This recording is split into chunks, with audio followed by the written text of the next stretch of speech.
Alors, j'invite maintenant Marie-Josée Béliveau et Jeannette Pilote, s'il vous plaît. Bonjour, mesdames.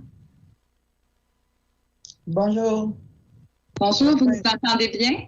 Oui, nous vous entendons très bien. Alors, comme convenu, 10 minutes, la commission vous écoute.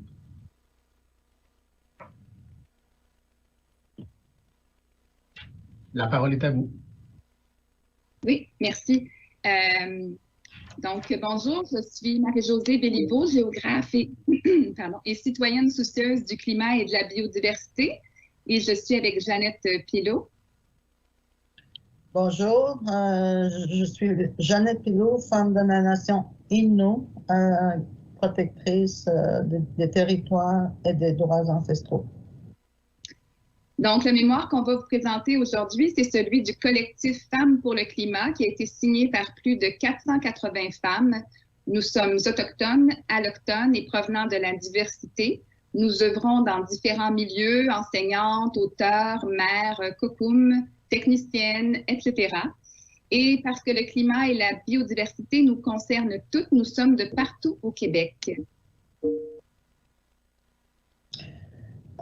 Moi, Jeannette, nous sommes toutes sérieuses de l'avenir de la planète et du climat, ainsi que de la protection de la biodiversité, et nous avons cœur d'assurer le futur des générations qui suivront. L'heure est grave et espérons que l'avenir de la planète, du climat, de la biodiversité, des générations à venir, ainsi que le respect des droits des peuples autochtones seront au centre des décisions face à GNL et des futurs projets de développement.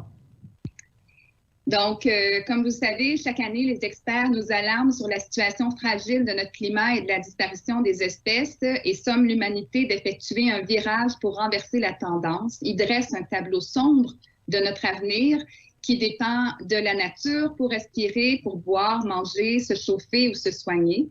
Ils nous disent que les changements transformateurs de nos sociétés ne peuvent plus attendre à demain. Or, la réponse mondiale actuelle est grandement insuffisante et partout sur la planète, les projets d'énergie polluante se poursuivent, dont ceux des énergies fossiles. Ces industries usent de stratégies pour nous assurer que leur énergie est inévitable et bonne pour le climat, notamment en la faisant passer pour une énergie de transition. Et ça ne fait que repousser les efforts qu'on doit tous faire collectivement pour développer les vraies énergies vertes et protéger notre planète. Donc, comme la cigarette du fumeur en phase terminale, l'industrie fossile mène à notre perte. C'est le cas du projet du complexe de liquéfaction de gaz naturel d'énergie Saguenay, qui fait partie d'un vaste projet d'exploitation, de transport et d'exportation de gaz naturel. D'ailleurs, ce grand projet a été morcelé et est analysé par des processus séparés ayant pour effet de détourner plusieurs enjeux. Si on considère les infrastructures de ce projet au Québec seulement, avec le gazoduc et l'usine de liquéfaction, ce sont deux composantes d'un même projet évaluées par des processus environnementaux distincts. Le gouvernement Legault a d'ailleurs refusé de mener une évaluation environnementale globale sur ce projet.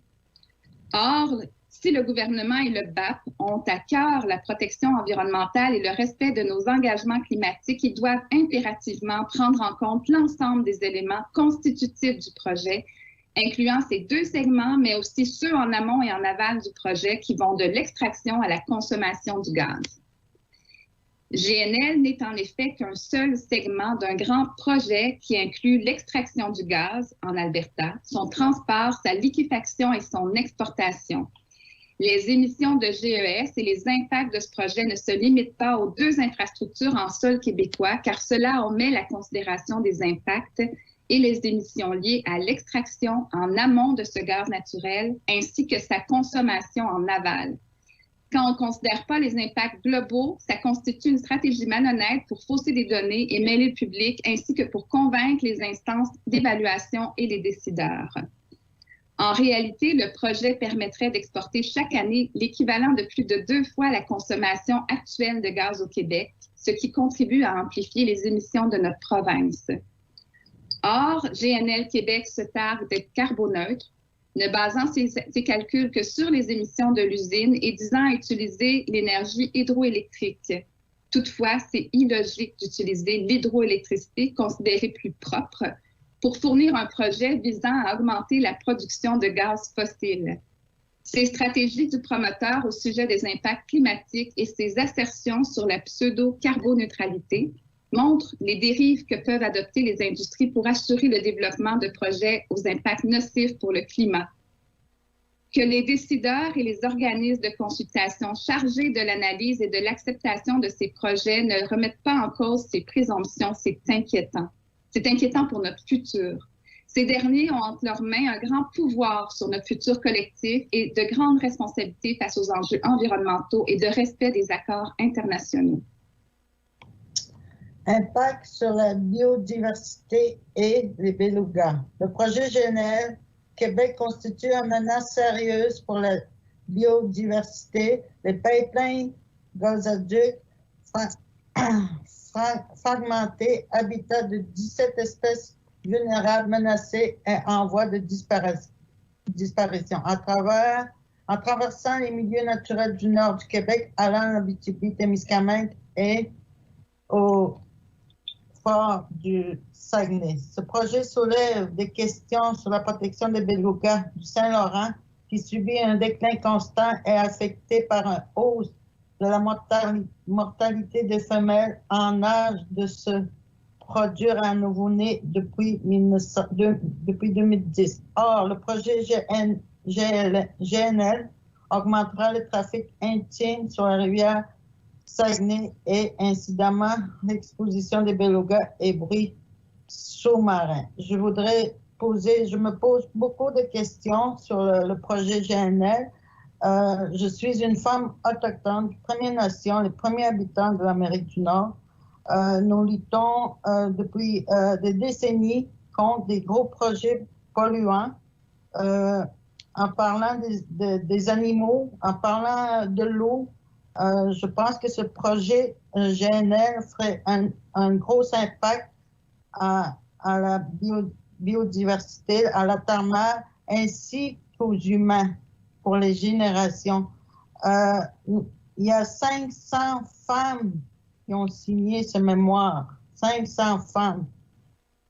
Dans la vie de tous les jours, les femmes donnent vie à des enfants, donnent vie à un nouveau-né pour venir sur cette planète, pour jouir de la création que le bon Dieu a donnée aux humains. Je pense que ce polluant, ce produit qui va infecter tout le monde ne devrait pas se faire. Nous sommes un peuple très unis, mais avec les conseils de bande, les chefs coloniaux qui font des arrangements en arrière du dos des peuples, qui signent des ententes sans la consultation dans tous les projets, Hydro-Québec, tout minier, tout. Je pense que le BAP devrait considérer vraiment les projets advenants que ça passe dans les territoires autochtones qui doivent consulter la population et non par les conseils de bande. Les conseils de bande jouant dans notre dos ne respectent pas les consignes du peuple. Nous sommes un peuple uni, nous respectons la nature, la terre-mère, nos médecines viennent de là. Nous respectons l'eau pour les prochaines générations. C'est tout en général, ça. C'est pas juste pour les autochtones, c'est les allochtones, les arabes, c'est pour tout le monde. Je pense qu'il faudrait vraiment consulter la population autochtone avant de passer par le conseil de bande. Il y a beaucoup de corruption dans les conseils de bande, il y a des abus de pouvoir. Le peuple ne sont pas au courant de tout ce qui se passe dans les luttes. Donc, je pense qu'il faudrait vraiment contacter avec le peuple et non avec les conseils de bande. C'est ça que je voulais dire pour le moment, puis je laisse finir mon amie Marie-Josée.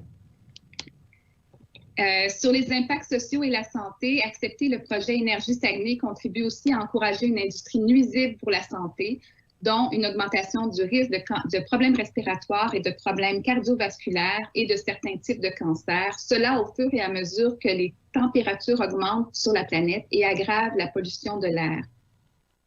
Si on a à cœur la santé de nos concitoyens et des générations futures et de nos concitoyennes, il faut entamer dès maintenant une réelle transition énergétique et se défaire de la dépendance aux énergies fossiles. Les effets sur la santé ne peuvent être considérés comme de simples dommages collatéraux. On a, face à ce projet, l'occasion de faire un geste concret en ce sens. Sur l'acceptabilité sociale, donc pour terminer, celle-ci est cruciale pour le développement de projets rassembleurs pour nos collectivités. Or, GNL est loin de faire l'unanimité. Les impacts sur le tissu social sont à considérer et des déchirements se font sentir, et cela au sein même de cellules familiales. Aussi, les emplois générés par ce projet ne justifient pas les pertes économiques et d'emplois que fera subir la baisse du tourisme et tous les autres impacts sociaux et environnementaux. Notre société devrait plutôt miser sur les beautés du fjord et du parc marin, qui sont incroyables, pour valoriser le magnifique potentiel de développement touristique de la région. Les mouvements d'opposition à des projets fossiles au Québec, ces dernières années, on le sait, ont démontré qu'une grande part de la population souhaite des changements concrets dans la vision du développement au Québec, des changements concrets. Les projets répondant réellement aux impératifs climatiques sont ceux sur lesquels on devrait désormais miser. Nos sociétés doivent accélérer la transition juste vers les énergies renouvelables et régénératrices et se désengager des énergies fossiles. Bref, nous exhortons nos décideurs à prendre le virage pour la planète et la protection du climat, en tournant réellement le dos aux énergies fossiles et en investissant dans des réels projets verts, structurants, respectueux des droits des peuples autochtones et de l'acceptation des collectivités. On a les moyens au Québec d'atteindre des cibles ambitieuses et notre société y gagnera sur tous les plans. Alors, merci de votre attention, messieurs les commissaires. Alors, merci beaucoup d'avoir partagé votre opinion sur le projet. Merci. Et nous vous remercions de votre contribution à nos travaux. Nous souhaitons une bonne fin d'après-midi. Merci beaucoup. Merci. Au revoir. Merci.